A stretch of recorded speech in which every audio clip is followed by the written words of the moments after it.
If I could just have everyone's attention for a moment, the service is about to begin.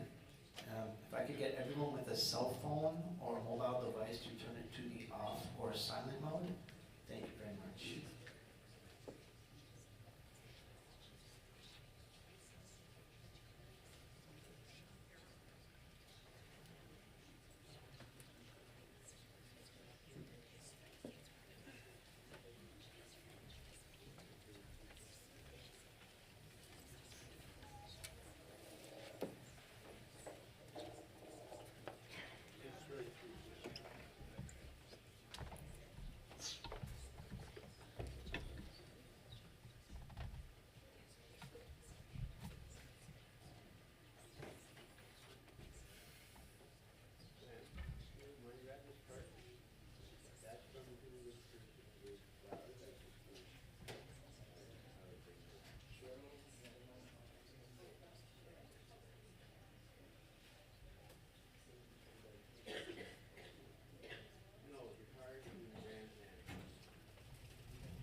Rabbi Yochanan ben Zakkai once asked his students, Ezihi derek tova shidbat ba ha'adam.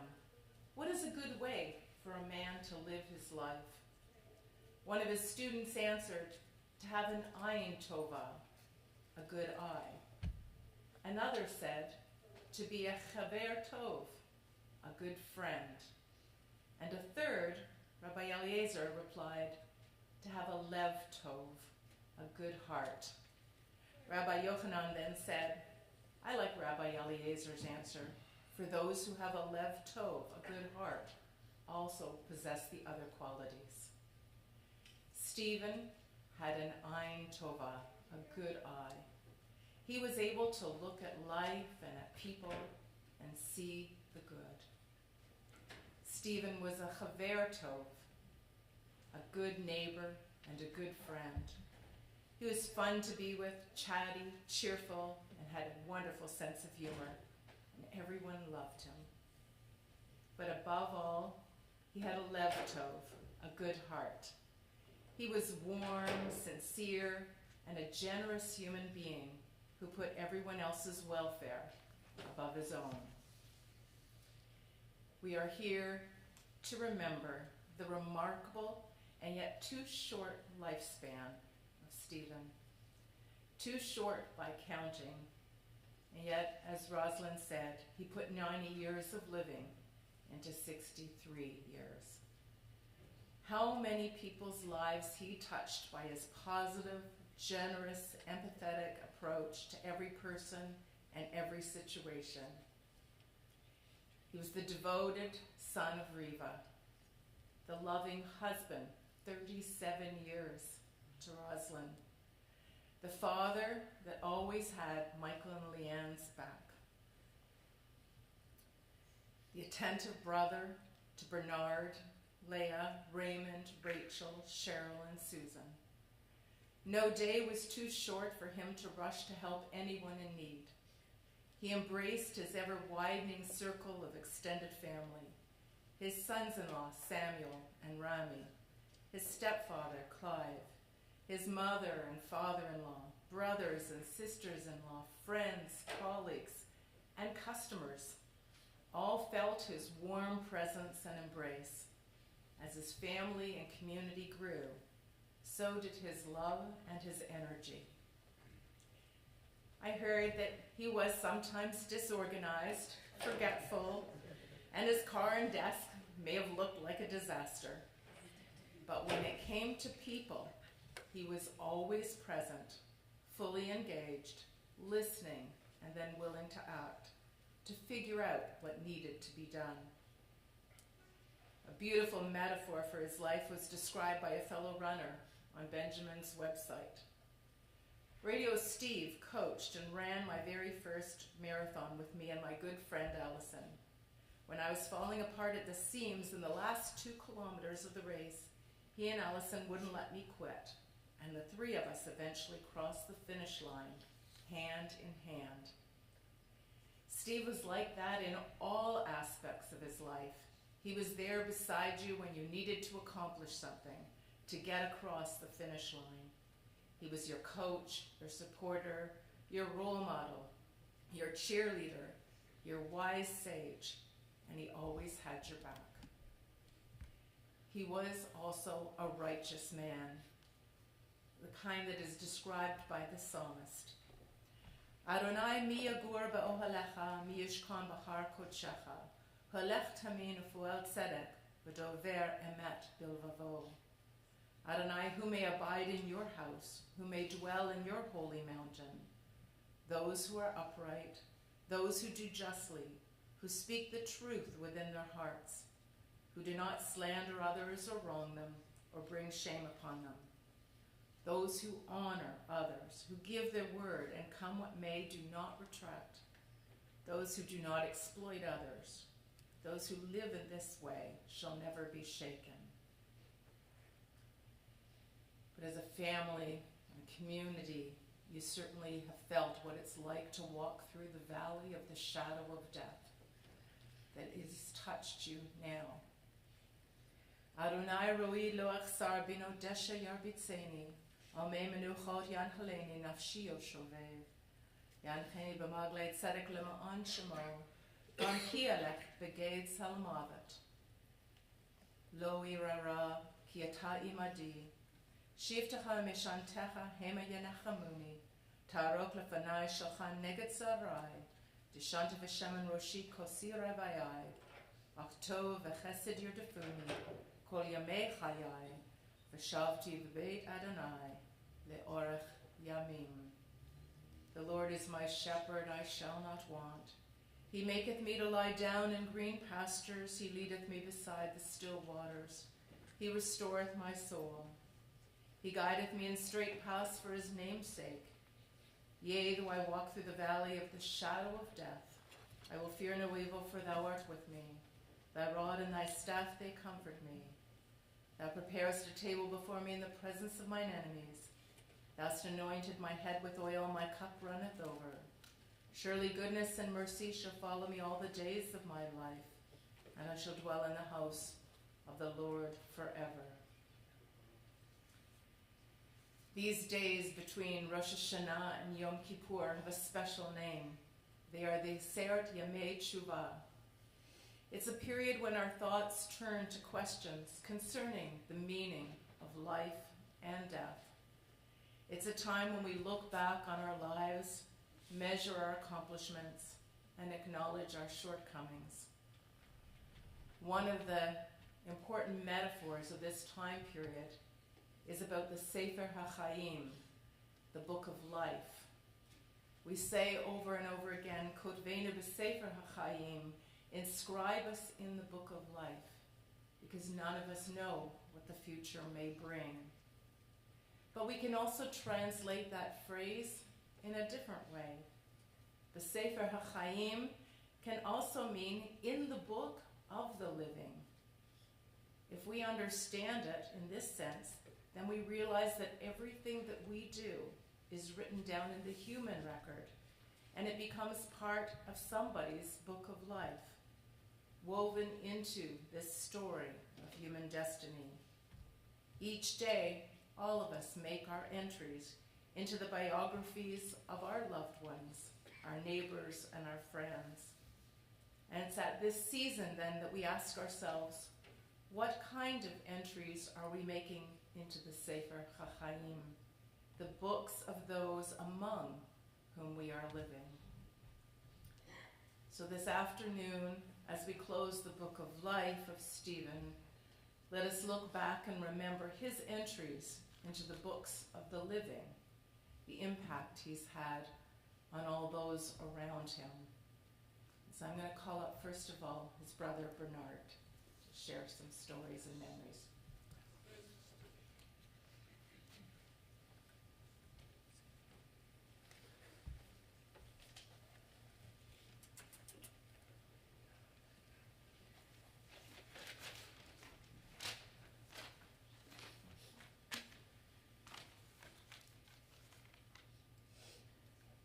Abraham Lincoln once started his speech with the lines, "Forgive me for taking too long, for I was too lazy to shorten my speech."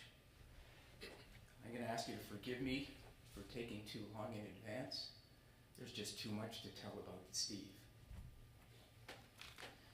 Steve was 6'2". You could be mistaken if you didn't know him for seeing someone who's only 5'6". But Steve lived life on a runner's high. This is a celebration of Steve's life. It's a way for me to help you understand the brother I knew and grew up with. Running is a popular sport, and what Steve accomplished inside running was a remarkable feat. Whenever I would pass by somebody who would talk about that they run, my ears perked up. Were you a novice? You got to go see Steve's store. Were you an expert? He can make you better. In fact, I would tell anybody who would listen, and I'm sure they got tired of listening to me, that Steve could run a marathon in 3 hours something. I never knew what that something was because he always kept beating it. But I never knew how impactful he was to the people in the running community around him. I knew how impactful he was to his family and friends, but to strangers in the running community until I read the list of condolences. You'd scroll for 10 minutes and you wouldn't get to the bottom. It was really incredible, and I thank you so much for sharing those memories. I hope you'll bear with me because I'm probably going to lose my composure more than once or twice, but other than our mother, Reva, I knew Steve the longest. Mom.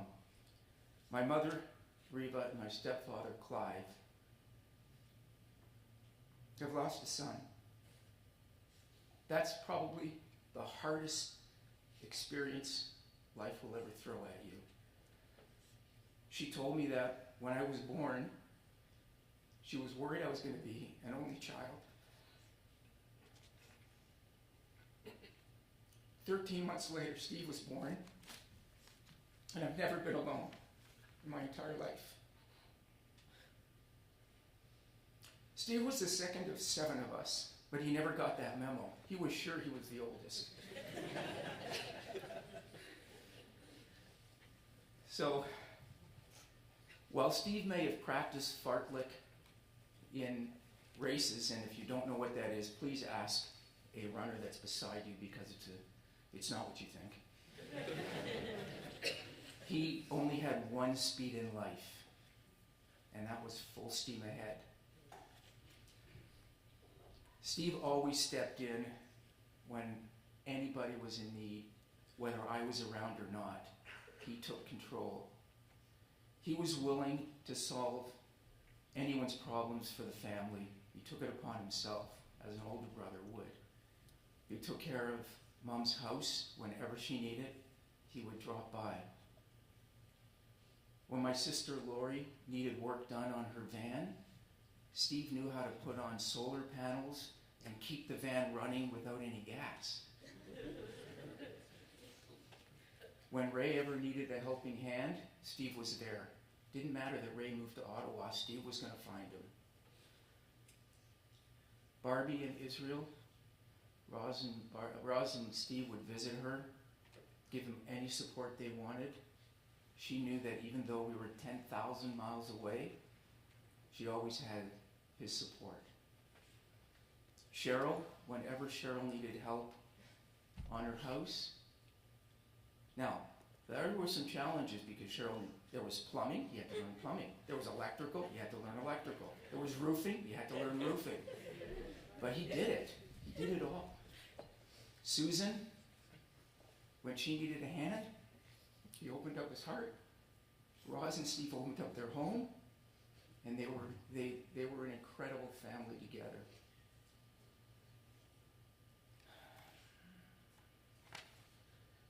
Steve's moral compass always pointed in the right direction. He did what he was expected to. He did what was right, and he did it under leadership and under mentorship. The best example I can give you is when I took the easy way out when I was 13 and decided to just have a party and not have a bar mitzvah. Steve stepped forward and became the first bar mitzvah child of our family. He never gave up, and he never walked away from a fight. Steve was probably closest to our stepfather, Clive, because Steve was gifted with his hands, and he was a gifted craftsmanship, and he was eager to learn whatever Clive knew, and soon the student surpassed the master. He used that help, as I told you, to solve any of our family problems. But more than that, Steve knew that he could help financially. Financial wasn't his gift. His gift was his hand, and his gift was his time. Steve epitomized living on a negative split. Asking your runner friends that one as well. But Steve got stronger as he got older. He matured earlier than any of us others did. He realized at an early age that life is about taking control of everything around you rather than trying to live with whatever was given to you. You know that he had serious asthma when he was younger. You may or may not know that every week he was taken to the doctor for allergy shots, asthma shots. On more than one occasion on any of our holidays, we spent a day at the hospital dealing with Steve and his asthma and problems. Well, Steve looked at running in high school. He carried that running philosophy through to university. By the time I was married and I moved my family to Steeles in Bayview, Roz and Steve lived at York Mills and Young with their families, York Mills and Leslie with their family. We would have family dinners. Roz was instructed to get in the car and drive with Steve's clothes. Steve would run 10K to dinner, show up at my door, and say, "Oh, by the way, can I use your shower?" He didn't stop there. He ended up with a factory in Scarborough. I don't know if you know that Steve's background was in the schmata business, the clothing business. He had his own factory in Scarborough. His clients were at King and Spadina. That's 25 kilometers away. He would put his samples in his knapsack. He would run 25 kilometers, do his work, and he'd run 25 kilometers back. Steve was a running machine. Many of you already know that. I didn't realize this. I was shocked to learn that he ran over 40 marathons, including the Authentic in Athens, and he even cycled one or two legs of the Tour de France. You know a little bit about how he overcame asthma. What you don't know is, notwithstanding his eyesight, he actually had very bad eyesight. When we were growing up as kids, Steve had to go weekly to therapy classes. Every holiday, we'd be out doing whatever we were doing in the holiday, and Steve would be in a little corner with a chalkboard and chalk. And he would have to trace a figure eight, the infinity sign, for an hour, 45 minutes a day, because he couldn't see well, and he had to wear glasses. Well, Steve's dedication to improving himself and conquering all obstacles included that. He didn't wear glasses by the time he was 13. The rest of us did, but he never did. So I've told you a little bit about Steve's physical challenges with asthma and his eyesight. Okay, so Steve is small in stature. No question, but he was strong. I don't know if you know this story. This is one of my favorite stories of Steve. We were both at university. I was at Western, he was at Sir Sanford Fleming, and he was working out in the gym.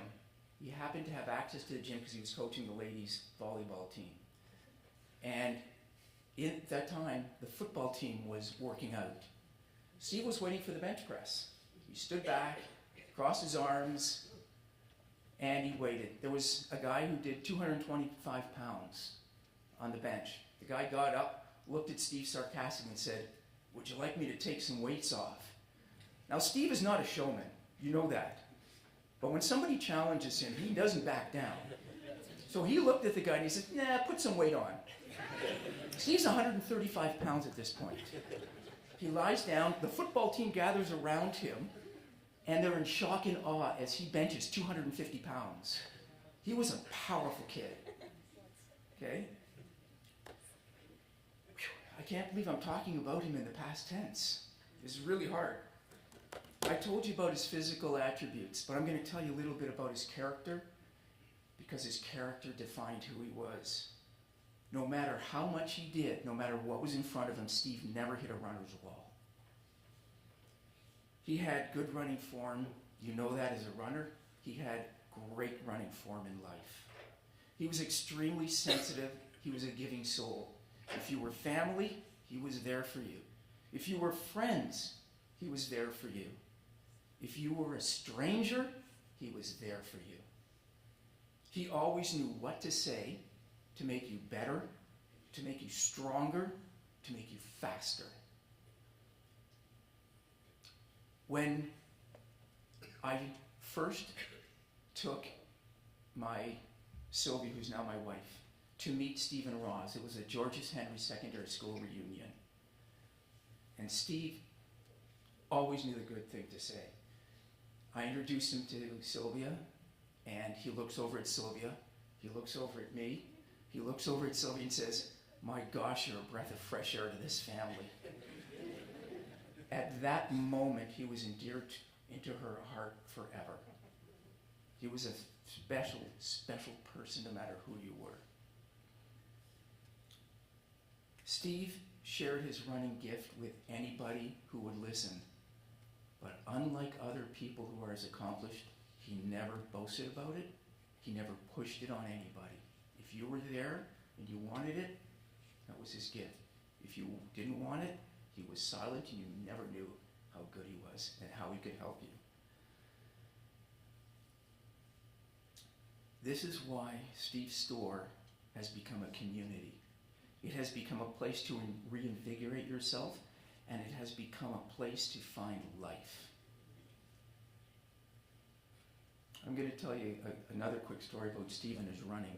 When he was building his running community for the store, I was talking to him at one of our dinners, and he said, "Oh yeah, I'm doing this elite running in the morning with a group of runners. They like to run first thing in the morning."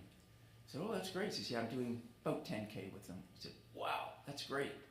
My knees were hurting. Then he said, yeah, but at noon, there's a few runners that like to do running at noon. So I take them for 5 or 10K. It's like, what? How do you do that? He says, "No, that's okay. It's okay because I have to save myself for 6 or 7 o'clock because I have a running group that is starting and they need help." So we take another 10K run. He was running 30K with 3 different people a day. He did it not because he loved running only. He did it because he knew they needed help. Give you another story. I'm sorry, you have to apologize, like I said, but you got to know him. He decided he was going to give back to the community, and he was going to take some juvenile delinquents, and he was going to teach them how to run. And he was doing that because it would give them confidence and respect in themselves. So he took this group, and he started to run with them. He said the police were really worried for his safety, so they decided they were going to run with him. 10 minutes later, into the fields, he looks back, and all these guys, these pack of juveniles, the cops were long gone. So I said, "Steve, what were you going to do? Like, you're alone with these guys. You didn't even know them." He says, "They can't catch me." There are no junk miles in Steve's life. As we run friends, what that means. Very few take passion in Steve's, very few take passion like Steve did. Even fewer take it into their career, and only the highest level of the fewest people can take that and put its impact on so many people. When you look at the list of condolences, the people he touched and the lives he's changed, it was beyond just running. It was family, it was friends, it was running, it was work, it was the schmutta business. He had such a wide span of who he impacted and what he did for people. Steve often said to me, "I really look up to you, Bernie. You're the older brother."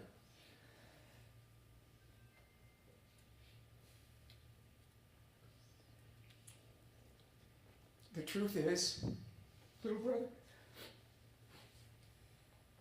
I look up to you. I hope I've left each of you with a little thing you didn't know about this amazing soul. And I hope I've added to this wonderful memory you have of Stephen Ockrant,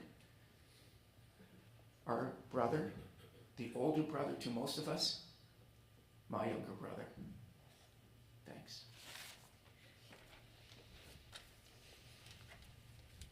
You can ask Rosalind and Leanne and Michael to come up.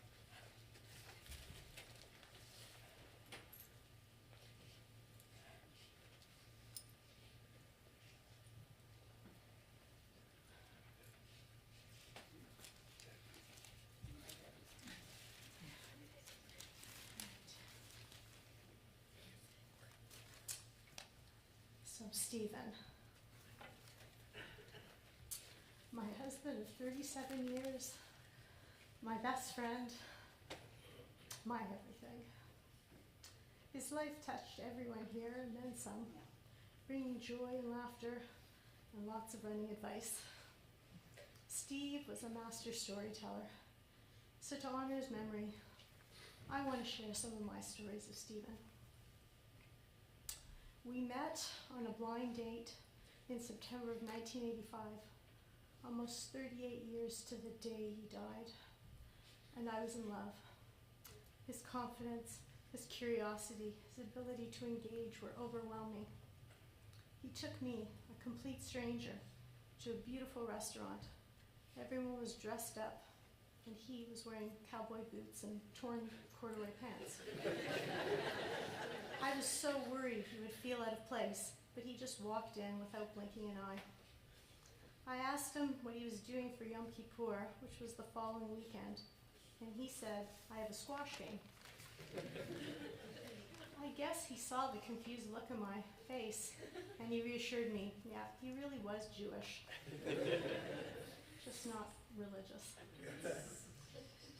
He adored my parents, and they adored him right back. He talked to my mother more than I did.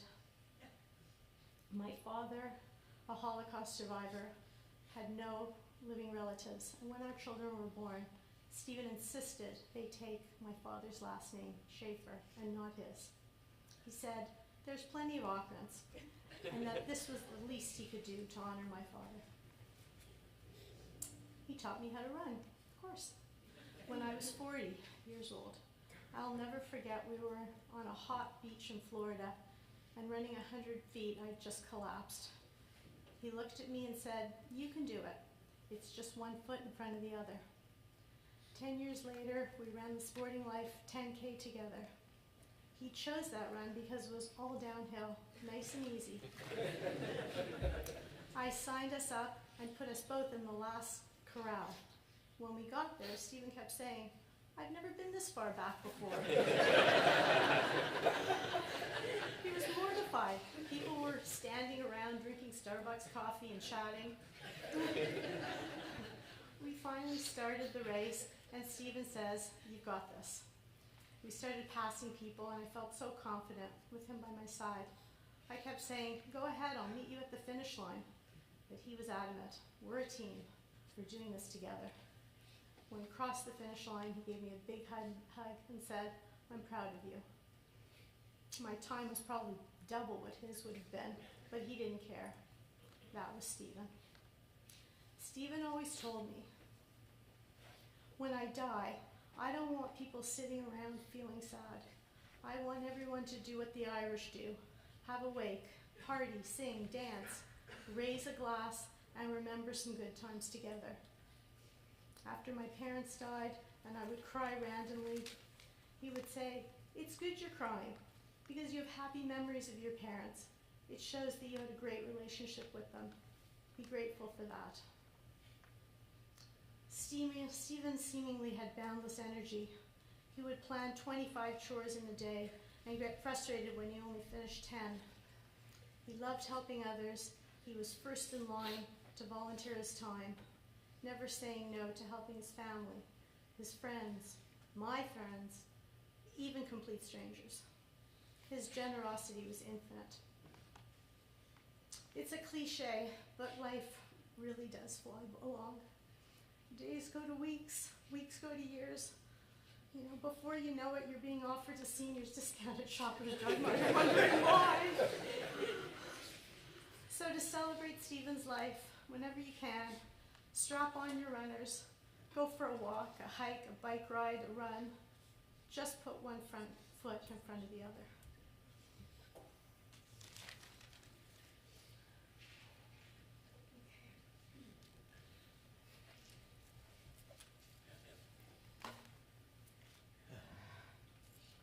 My dad was so many different things to so many different people.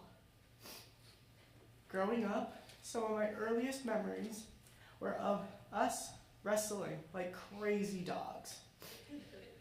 My mom would wind my sister and I down right before bed, and just before it was time to turn out the lights, my dad would come into the room, wake me and Leanne up, throw us into a bed sheet, and whip us around the room like a salad spinner. filling the house with piercing laughter and screaming at 9 o'clock at night. My mom would be furious. He was the coolest dad ever.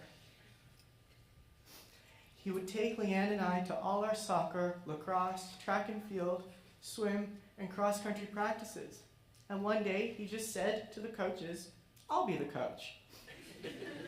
So for years, he was our coach for cross-country, track and field, and soccer. I have vivid memories of him screaming at me, "Michael, stop picking the flowers and kick the ball." "Michael, pace yourself at the 5K mark." "Michael, only 3 more hurdles." "Michael, Michael, Michael." He was the most supportive dad ever, and I never managed to beat him at a race. He would pick Leanne and I up every day in middle school at Toronto French School after a long run or a bike ride in his spandex and unzipped bike singlet with his Mazda SUV. Every afternoon, Leanne and I would leave class, go out to the school's yard, and search for Dad. "Where's Dad?" I remember asking Leanne. And I remember her pointing to a throng of our friends' moms swarming around him. Gabbing, laughing, cougaring. I remember asking him why he couldn't just pick us up in his suit and his Mercedes. And he just looked at me and laughed. He was the most genuine dad ever. Leanne and I would throw some pretty good parties growing up, and my dad was always there to make sure they were a success. Underage drinking? Fine. Smoking marijuana? Less fine. Never cigarettes, though. Swimming naked in the pool? Fine. Just hear him say, make sure your friends take their underwear home the next morning. In the middle of the night, he'd be taking shots with my friends or shooting the breeze with Leanne's, who's always the life of the party. I remember that coming out of the closet and telling my mom and dad I was gay seemed to be a particularly happy moment for him. I was nervous and a little apprehensive, but I know it would be okay. Standing in my parents' apartment, I told them frankly and candidly, and I remember my dad bursting out in tears of joy. He said, "I'm so happy and proud of you. I'm so happy you told us because I was worried you'd be alone." Then he took a big breath and said, "Now let's get some lunch. I'm starving." He was the most loving dad ever. When I bought my apartment on Carlton, and recently when my husband Sam and I bought our house in Georgetown, he was all over the renovations. I would FaceTime him asking how to fix a toilet, how to reset my breaker, how to sand a metal railing, and he always had an answer. Do this, fix this, oil that, flip this switch. He had an answer for everything, and if he didn't, he would drive 10 hours to do it himself for me. He was the most caring dad ever. And that's just the thing. He was so many things to so many different people. But to Leanne and I, he was a dad. The dad. Our dad. His spirit is living on in Leanne and I, and in our heroically strong mom, who has the strength of 10,000 men and 10,000 women combined. And his spirit is living in all of you as well. What I would like each and every one of you to do now is to hold hands with the person beside you. Close your eyes and remember a moment with my dad. My moment, right now, is at the cottage with him in a beautiful fiberglass green canoe paddling on Catchacoma Lake in a huge windstorm trying to get back home. Dad, you gotta paddle harder. Michael, you're steering us into a rock. Dad, you're at the bow. You're the motor, not the rudder. Michael, what are you talking about? I'm supposed to be steering. Meanwhile, I can see groups of people on their docks just laughing hysterically at us going in circles. We made it home. The winds died down. and the sun broke through the clouds. Promise me, all of you, Mom and Leanne,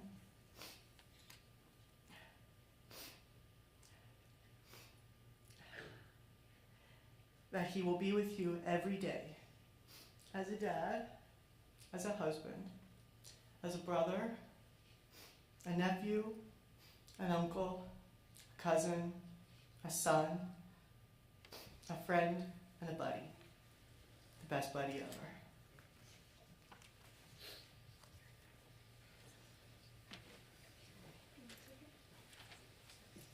Okay, last but not least, Eddie and I.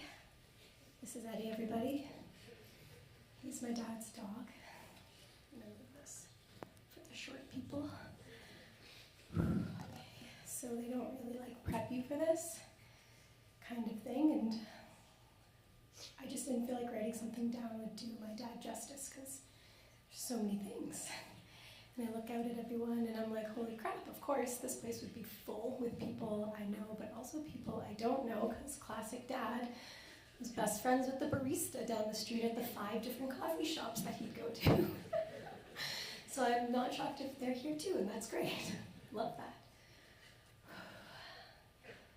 Anyways, at first when I was trying to think of something to say right now, I'm like, okay, I should be angry, I should be mad.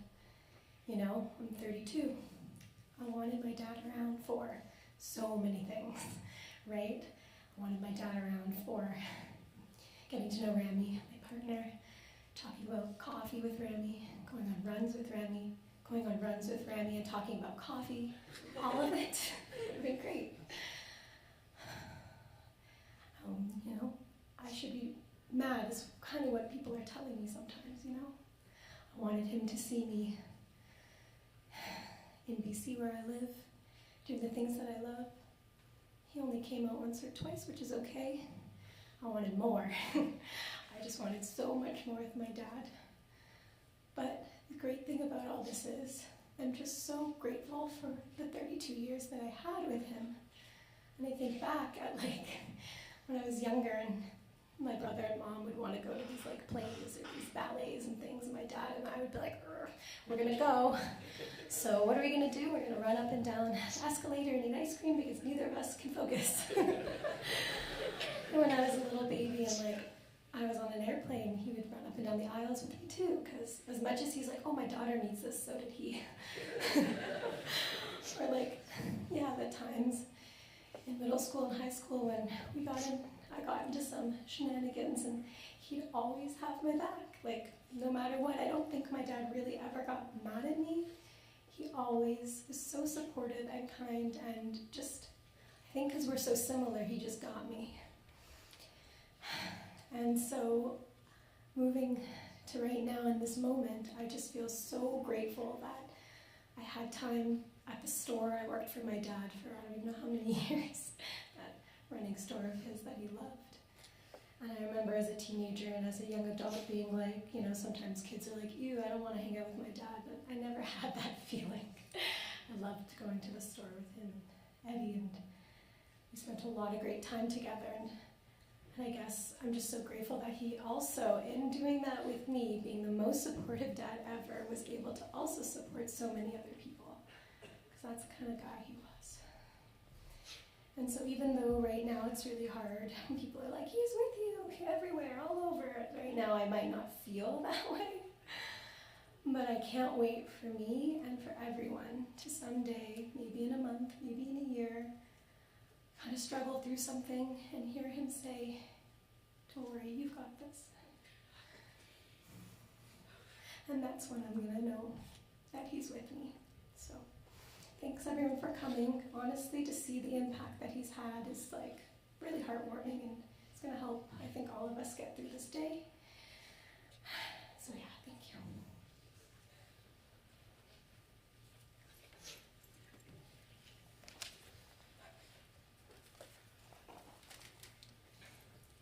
In some way, Stephen is listening. I'm sure he is so proud of you, Michael and Leanne. So proud of you and who you've become and who you are. And I know he's smiling somehow.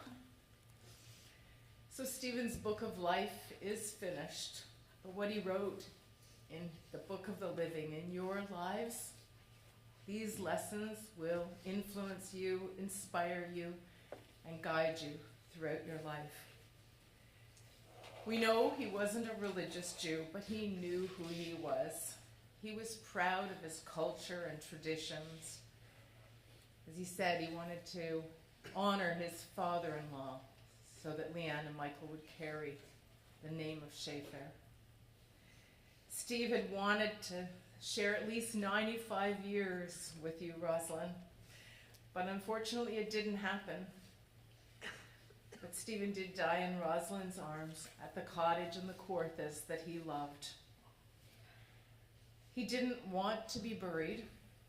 Stephen has chosen to be cremated because he didn't want you to stand at his grave and weep, but rather remember him as you continue your life. There will only be one day of Shiva, that's visitation to the family, on Sunday between 10 and 2. We are in the days between Rosh Hashanah and Yom Kippur, and the holiest day of the year begins on Sunday night. It's as if Stephen had planned that. He didn't want your tears and grief, but he wanted you to continue to live with the values that he lived by. So we ask that you respect Stephen's wish and also the emotional needs of his family, of Rosalind and Leanne and Michael, to give them quiet time and the privacy to grieve alone after this service. On Sunday and in the weeks to follow, I'm sure that your stories and your memories will be most welcome to the family. So remember Stephen when you are sharing stories. Remember him when you lace up a new pair of running shoes. Remember him when you need some advice. Remember when you need a listening ear. Remember him when you're at the crossroad of life, wondering what to do next. He was able to reinvent himself. From the engineer that looked after his grandfather's factory, to becoming a marathon runner, running stores and factories on his own. Wow, to change and to be so accomplished. Steve was like that in all aspects of his life. And so we turn now, as we remember him, to the prayer El Malei Rachamim. I'm going to ask if you would please rise.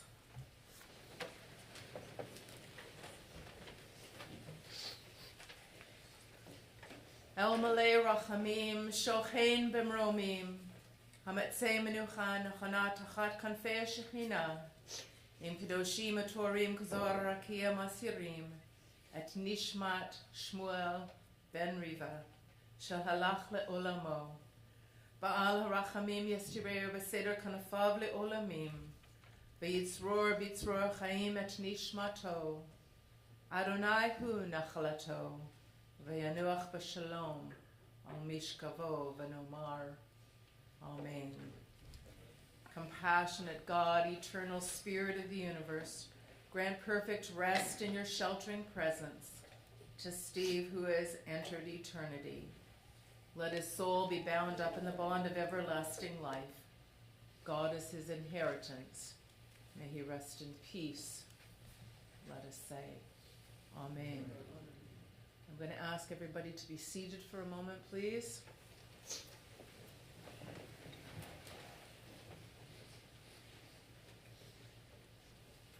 The mourner's Kaddish is the prayer that we say when we remember somebody who has died. In an interesting way, it doesn't mention death at all, but it actually is about committing yourself to life. We all have two possible deaths. The first one is inevitable, the physical death. The second death is when no one remembers our name. So when you hear the family saying these words, commit yourself to remembering Stephen's name and what he stood for in life. I'm going to ask the the mourners, the family, to please rise for the mourners' Kaddish.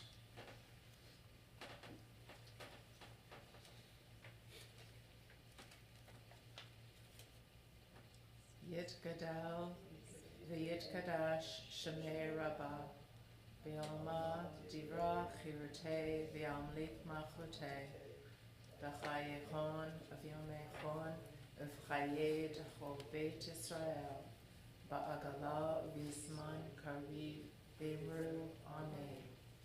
Yehei Shmei Rabbah Mevorach Le'olam Alamei Almaya. Yitbarach v'yishtabach v'yitpa'ar v'yitraman v'yinaseh v'yitadar v'yitalech v'yitalam shmei d'kedusha b'rechu le'ela min kol berchata b'shirata tushbachata b'nehmata na'amiram v'yalma v'imru amen. Yehei shlam araba min shemaya v'chayim aleinu Israel, V'imru Amen. Oseh Shalom V'imroma, Uyaseh Shalom V'yalkol Israel, V'imru Amen. Hamakom Yenechem Etchem B'tok Sha'ar Al Bnei Tzion V'Yerushalayim. May God comfort you amongst all the mourners of Zion and Jerusalem. I'm going to ask everybody to stay in their place until the family exits. We can have the pallbearers come forward. Ask all the pallbearers to please join me. All the pallbearers this way, please.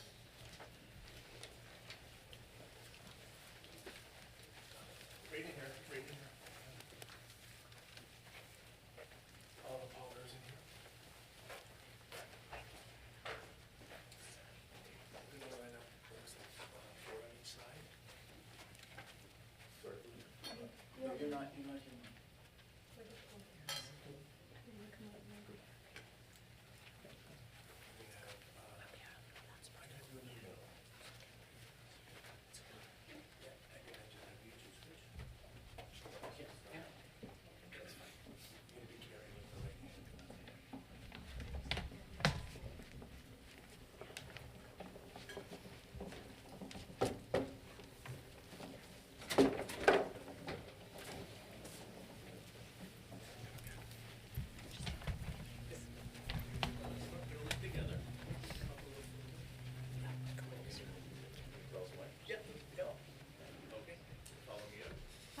Attention for a moment, please. On behalf of Benjamin, sincere condolences to all. And thank you for our presence with us today to support each other and especially to support the family. This does conclude the service for Stephen. And as Rabbi has mentioned, as we do approach Yom Kippur, we wish you an easy fast and may you be sealed for a good, healthy, and happy year ahead. As our staff is preparing for Yom Kippur and the coming of Shabbat, we would ask for your consideration to please go directly to your vehicles and make your way out of the